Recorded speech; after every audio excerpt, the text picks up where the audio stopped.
millions of people so that they could end Donald Trump's streak of winning. I don't know if this is coronavirus or Trump derangement syndrome, but these people are infected badly. To make this guy into a religious scholar, that's like saying Jeffrey Dahmer is a purveyor of organic and fine exotic meats. Adam Schiff is basically the Jussie Smollett of Congress on steroids. Children are off limits. Remember this one? If 13-year-old Barron Trump is not off limits, Hunter Biden sure as is not off limits. Because my name is Trump, if I took $1.5 from China, not $1.5 billion like Hunter, their heads would explode. Who's your favorite Democrat? Go ahead. Mitt Romney, Gail. Mitt Romney's my favorite Democrat. How about that? Please, Lord, in my next life, make me a leftist so I can say anything and get away with it. You're listening to the Howie Carr Show. Mike Bloomberg is spending millions of dollars on all of his campaign ads, but we put together some of our favorite Bloomberg clips, and guess what, Mike? This one's totally free. I think we disproportionately stop whites too much and minorities too little. To be a farmer, it's a process. So you dig a hole, you put a seed in, you put dirt on top, add water, up comes the corn. Then we had 300, you could learn that. Donald Trump is the world's biggest schoolyard bully. Big gay ice cream is the best. The Communist Party wants to stay in power in China, and they listen to the public. When the public says, I can't breathe the air, Xi Jinping is not a dictator. He has to satisfy his constituents, or he's not going to survive. He's not a dictator? No, he has a constituency to answer to. I'm ready to get to work, so let's get it on. I would be 79 years old when I took office. To start a 4-year job, maybe an 8-year job at age 79 may not be the smartest thing.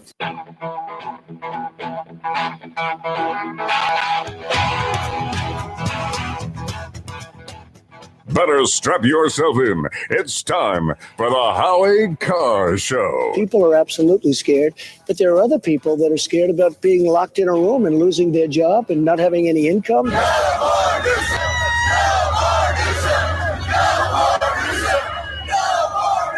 At some point, we have to open our country, and people are going to be safe. We've learned a lot. We've learned about the tremendous contagion. But we have no choice. We can't stay close as a country. We're not going to have a country left. Live from the Matthews Brothers Studios. Some churches, they are literally staying in their car with the window closed. I guess it comes out through the radio, the service. And they were getting arrested. And this is how it's going to be. We will shut you down. We will cite you. And if we need to, we will arrest you and we will take you to jail. Your papers, please. Don't make us treat you like a criminal. Your papers are not in order. Who's your captain? Howie Carr. 7 high-risk sex offenders released from a California jail early amid the pandemic.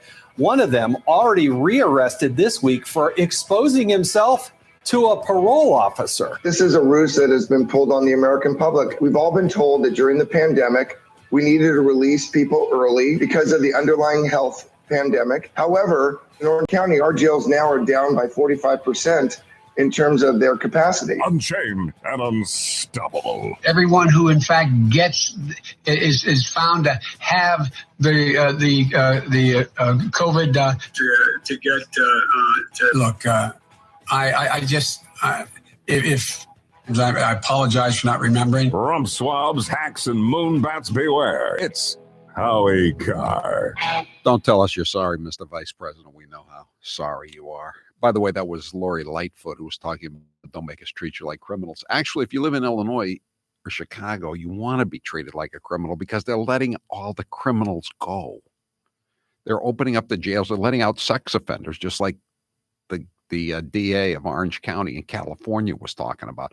They're letting out sex offenders so they'll have the jail cells ready for the real criminals, the people who invited their neighbors over on a hot spring afternoon by the lake to have a beer. Now that's a criminal offense, man. And don't get in your cars either, because the mayor, who has shut down all the barber shops and salons, she has to get to her hairdresser because she's the face of Illinois. And if she's the face of Illinois, God help Illinois. Yikes. Yikes. How dare you? Meanwhile, hundreds of people gathered at on the State House steps and on Beacon Street today outside to protest the mindless tyranny of Tal Duval. End shutdown. Tyranny is not leadership. Good. We'll be talking more about that. Let me just say, I have an announcement to make. If I weren't back in Massachusetts, I would not be wearing a mask. You know why? I have emphysema. Yeah. Incipient emphysema. I got one of these. I got a free body. Can I ask you for your papers, please? I'm gonna get them. I'm not back here yet, but I think I got them stashed somewhere. I got a free body scan down on Route 9 in Brookline a few years ago. It was for when I was working for the world's most wretched radio company, Intercon, and they said I had incipient emphysema, and so I said that's great news, and so I tried to get a handicap parking placard from the Registry of Motor Vehicles. They laughed at me. But now I'm going to take another shot at it. We're going to have roaming random paper checks here at the office. So anytime the officer comes around, you pull out your papers. Well, let me tell you, my fallback position, if they're not going to buy the fact that I have incipient emphysema, I'm an illegal alien, gringo. I don't need your stinking masks. I'm an illegal alien. Now direct me to the welfare office, amigo. Charlie Baker never saw an illegal alien he didn't want to put on welfare and sign him up to vote for Democrats, his fellow Democrats.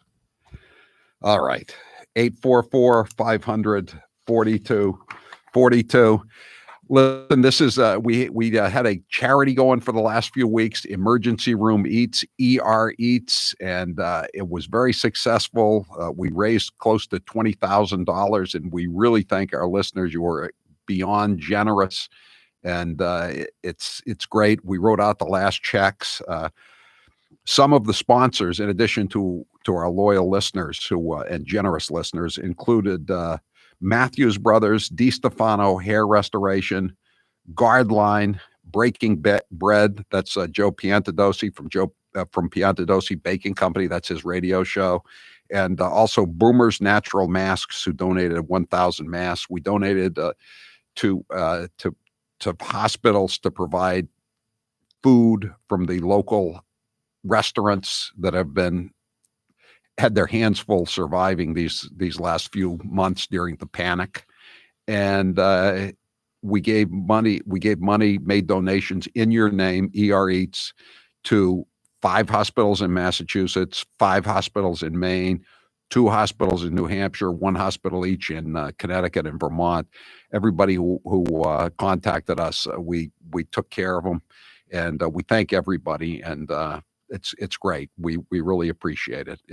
It was a nice gesture on behalf of everybody, no matter how much you gave. It was thank you so much.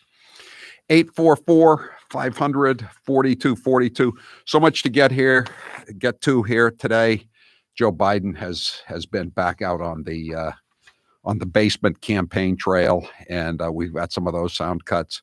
But I wanted to just start with a big story out of New York City, and yeah, I'm just surprised it took this long. Leader of Bronx biker gang shot dead Saturday in apparent hit. That's the kind of story I always read. The leader of a Bronx motorcycle gang was shot dead Saturday in what is believed to be a targeted hit, sources said. This is from the New York Post. Francesco Rosado, 51, who headed the Bronx chapter of the Pagans Motorcycle Club, was